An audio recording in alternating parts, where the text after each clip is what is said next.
boys and girls. Welcome to our lesson today as we continue to learn about what we as Seventh-day Adventists believe. Fundamental number 27. Hello, boys and girls. Today, we will learn about the millennium and the end of sin. It's a big word, I know, millennium, but it simply means 1,000 years. The Bible tells us that the millennium, or the 1,000-year waiting period, will start at Jesus' second coming. And during the 1,000 years, God's people will live with Jesus in heaven. Meanwhile, the earth will be desolate and empty, wrecked by end-time disasters, and that we can find in Revelation 16 and 19, verse 21.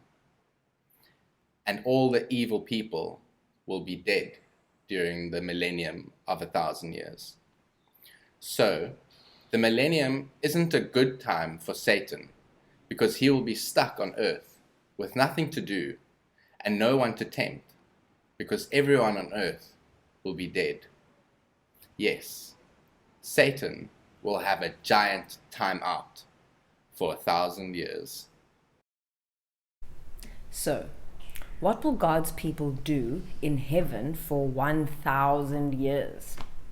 Well, during the millennium, God's people from all over will enjoy the rooms that Jesus has made for them in his Father's house, or heaven. We find that in John 14, verse 2. We will rule as princes and princesses with Jesus. We even get to sit with him on his throne. And he tells us that in Revelation 3, verses 21. We have a big job to do during that time.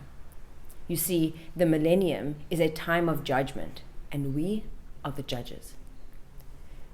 Don't you know that God's people will judge the world? Don't you know that we will judge angels? And we see that in 1 Corinthians 6, verses 2 and 3. Then, at the end of the millennium, sin will finally meet its end. Here is how the Bible tells us it will happen. After the 1,000 years in heaven, God and his people will return to earth along with the New Jerusalem. Then the evil people who's been dead for the 1,000 years all come back to life. So at that time, every human who has ever lived will be present.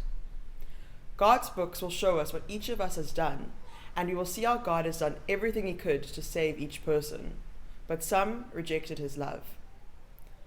At that time, everyone, even Satan and his angels, admit that God was right all along. Every knee in heaven and on earth and under the earth will bow to worship him. Sadly, those outside the city, the New Jerusalem, still don't want to love him back. Then, Satan leads them in an attack on the New Jerusalem. The attackers surround the city, but they will stop in their tracks when they see God sitting on an enormous white throne. And this is when God will stop their attack. And when sin and sinners are destroyed, the war is over. Fire from God burns up everything on earth, destroying every trace of sin. That can be found in 2 Peter 3 verse 10. And the earth becomes one big lake of fire, also known as hell. Satan, his angels, and his human followers burn up in this fire as well. And this is called the second death. This will be one of God's saddest days.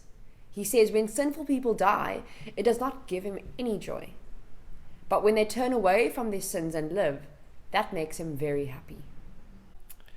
God then recreates a perfect new earth, and we will talk more about this new earth in our last and final next lesson in Fundamental number 28.